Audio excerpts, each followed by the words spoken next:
Shtëpia është në një nga ato momentet kur tensioni nuk fshihet më pas buzëqeshjeve apo batutave. Çdo fjalë ka peshë, çdo shikim ka domethënie. Dhe në qendër të këtij përplasimi është Monika, e cila këtë herë vendos të mos tërhiqet, por të përballet drejt për drejt me Arbërin dhe Ledionin. Ajo nuk e nis me gjysmë fjalësh. Toni i saj është i prerë, i drejt për drejt, pa filtra. Ju të dy, unë e di që doni ju që ta fitoj Big Brotherin. Një deklaratë e fortë që menjëherë ndez situatën.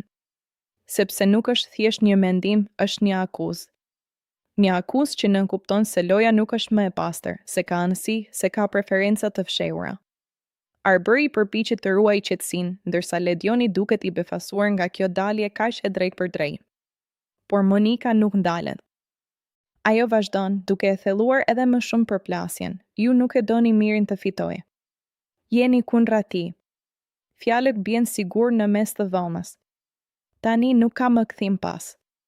Nuk është më një debat i zakonshëm, por një përballje e hapur mbi drejtësinë e lojës dhe qëndrimet e secilit. Ledioni reagon. Ai përpiqet të mbrojë veten, të sqarojë që nuk ka asnjë qëndrim personal kundër askujt, se gjithçka është në kuadër të rolit dhe analizës së lojës. Por Monika nuk bindet. Për të gjithçka është e qartë. Ajo nuk po flet vetëm nga emocionet, por nga një bindje që e ka ndërtuar gjatë kohës duke vëzhguar çdo detaj. Unë i di këto gjëra, këmbëngull ajo. Nuk jam këtu kodh. Arbëri ndërhyn duke u përpjekur të ulë tensionin dhe të rikthejë diskutimin në një nivel më racional. Ai thekson se loja është e hapur, se publiku vendos dhe se askush nuk ka fuqinë të ndikojë në rezultatin final. Por kjo nuk e ndal Monikën. Sepse për të nuk është thjesht çështje rezultati.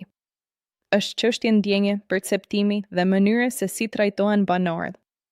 Në kulmin e debatit, Monika hedh edhe një fjali që e ndryshon krejt atmosferën. Ledioni, më mirë mbaroje të martën dhe të shtunën e emisionin dhe shko të fëmijët e mi. Një fjali që nuk është vetëm një kundërpërgjigje, por një shpërthim emocional. Një moment ku debati kalon nga loja në personale. Në atë çast, gjithçka bëhet më e rëndë. Sepse përfshihen ndjenja, përfshihen kufi që zakonisht nuk kalohen. Ledioni mbetet për një moment pa fjalë. Është një goditje e papritur. Një koment që nuk lidhet drejt për drejt me lojën, por me jetën jashtë saj. Dhe pikërisht për këtë ka një peshë tjetër. Arbëri përpiqet sërish të ndërhyjë, duke rikujtuar që diskutimi duhet të mbetet në kuadër të lojës, pa kaluar në sulme personale. Por tensioni tashmë ka arritur kulmin. Monika, megjithatë, nuk duket e penduar. Ajo qëndron në vendimin e saj, në fjalët e saj, në bindjen e saj. Për të, kjo përplasje ishte e nevojshme. Një mënyrë për të thënë atë që mendon, pa u filtruar, pa u friksuar nga reagimet. Ky moment lë pas një atmosferë të rënduar. Asgjë nuk është më njësoj. Marrëdhëniet ndryshojnë, perceptimet ndryshojnë dhe loja hyn me një fazë edhe më të tensionuar.